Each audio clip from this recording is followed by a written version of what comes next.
orang kemudian bercuriga, jangan-jangan Pak Gubernur ini udah dapat sesuatu nih dari pengusaha-pengusaha yang punya kepentingan di proyek reklamasi ini. Jadi ada rencana membangun 13 pantai baru di Jakarta waktu itu, dan kita sampaikan bahwa ini adalah sebuah teluk, muaranya 13 sungai. Oke. Kalau sungai itu membawa air sampai ke muara, ketemu dengan pantai, dan garis pantainya diperpanjang 3 km lagi, maka terjadi backwater, airnya balik.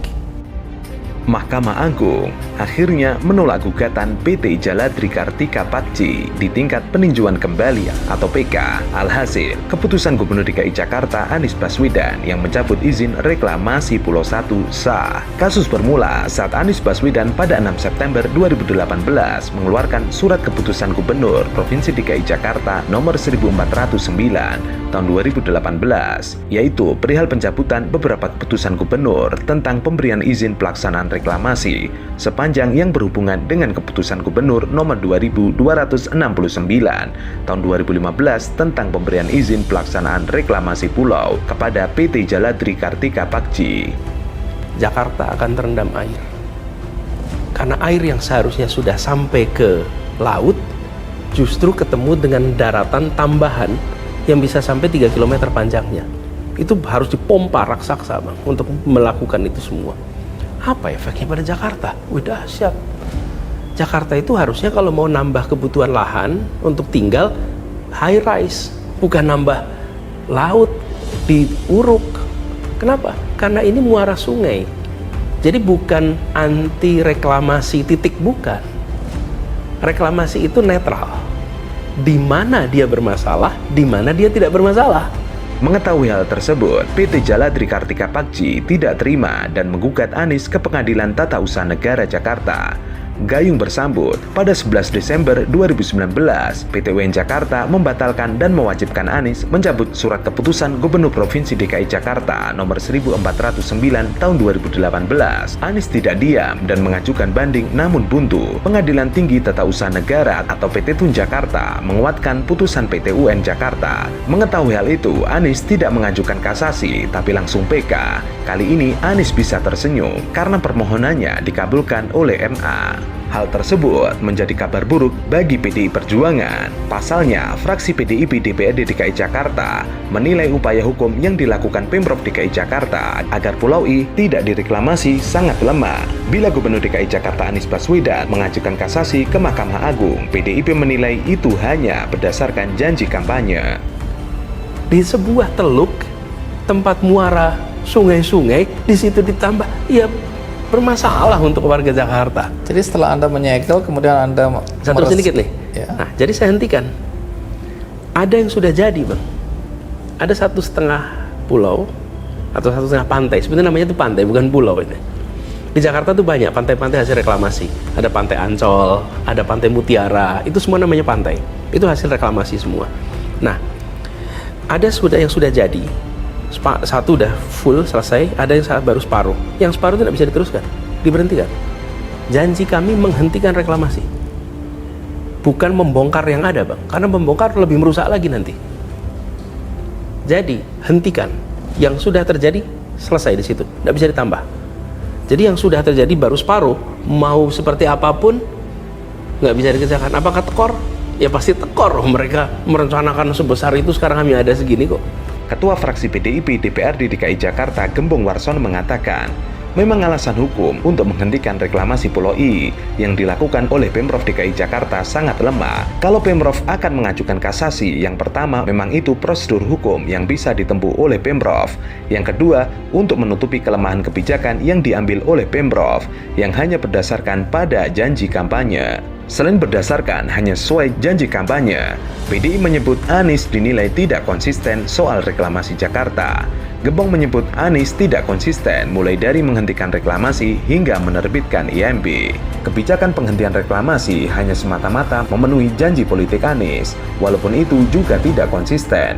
Misalnya Pak Anies menghentikan reklamasi lalu melakukan penyegelan. Tidak lama kemudian Anies menerbitkan IMB. Gembong yakin Anies akan mengajukan kasasi ke MA. Namun dia juga meyakini hasil kasasi akan kalah seperti banding di PT UN. Gembong yakin Pemprov akan kasasi walaupun hasilnya sudah bisa dilihat. Pasti Pemprov DKI Jakarta akan kalah. Bahkan Gembong Warsono juga mengatakan Anies harus mengikuti putusan MA tersebut. Itu keputusan hukum, tidak ada kata lain kecuali Pak Anies mengikuti putusan MA. Semua pihak harus mematuhi putusan tersebut. Kemudian ada yang baru membangun, baru sekian persen belum jadi, itu juga tidak bisa dilanjutkan. Jadi dihentikan dan terlaksana janji itu. Jadi Anda mengizinkan setelah ada Saya tidak pernah koreksi. mengizinkan reklamasi, Bang. Oke? Tidak pernah mengizinkan, jangan keliru, tidak pernah ada izin reklamasi. Reklamasi dihentikan, titik. Oke?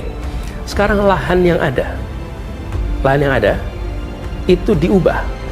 Yang semula dikuasai oleh swasta, sekarang menjadi lahan milik kita. Lahan itu menjadi kawasan Kita terbuka itu? negara DKI. Dulu kawasan itu kawasan tertutup, yang tertutup memang milik mereka. Sekarang terbuka, siapa saja boleh masuk ke situ. Dan semua orang yang memang sudah memiliki lahan itu beli transaksi dihormati. Jadi mereka juga itu merasa negara fair kok. Anda boleh tanya kepada mereka, kami tidak suka dengan kebijakan Pak Gubernur menghentikan, karena kemudian rencana kami tidak terlaksana. Tapi Gubernur menghormati perjanjian dengan Gubernur sebelumnya. Gembong mengatakan Anies paham betul soal perizinan reklamasi di Jakarta Utara ini. Namun bagi Gembong, penghentian reklamasi hanya seolah Anies memenuhi janjinya saat kampanye Pilgub DKI Jakarta. Keputusan MA yang memerintahkan Anies menerbitkan izin reklamasi Pulau G tidak membuat Gembong kaget. Menurut Gembong, alasan penghentian reklamasi Pemprov DKI Jakarta sangat lemah. Alas hukum penghentian reklamasi yang diajukan Pemprov lemah ketika MA memutuskan Pemprov kalah. Namun, akhirnya Mahkamah Agung menolak gugatan PT Jaladri Kartika Pakcik di tingkat peninjauan kembali atau PK. Alhasil, keputusan Gubernur DKI Jakarta Anies Baswedan yang mencabut izin reklamasi Pulau I sah. Hal itu yang membuat Gembong akhirnya tidak bersuara lagi. Matan aja yang kita lihat sampai Pemprov dikalahkan di PT UN itu menurut kami adalah akibat ketidakcermatan. Kalau soal inkonsistensi Pak Anies, jelas nyata sekali. Dengan objek yang sama, dengan waktu yang tidak terlalu lama, dua kebijakan dikeluarkan. Satu, mengeluarkan surat perintah penyegelan terhadap lahan yang sama. Tapi berapa bulan kemudian mengeluarkan IMB. Ini kan inkonsistensi, jelas. Apa yang mau disasar oleh Pak Anies? Saya jadi bingung jadinya saya. Dia memenuhi janji kampanyenya atau yang lain, jadi kita jadi bingung juga. Satu ingin saya sampaikan bahwa pengembang itu juga sudah mengeluarkan, itu tadi awal saya katakan, segala daya upaya dicurahkan untuk melakukan reklamasi berdasarkan izin yang dia punya. Ada perjanjian antara perusahaan yang membangun ini dengan gubernur sebelumnya. Perjanjian itu sudah terjadi. Inilah kepastian hukum.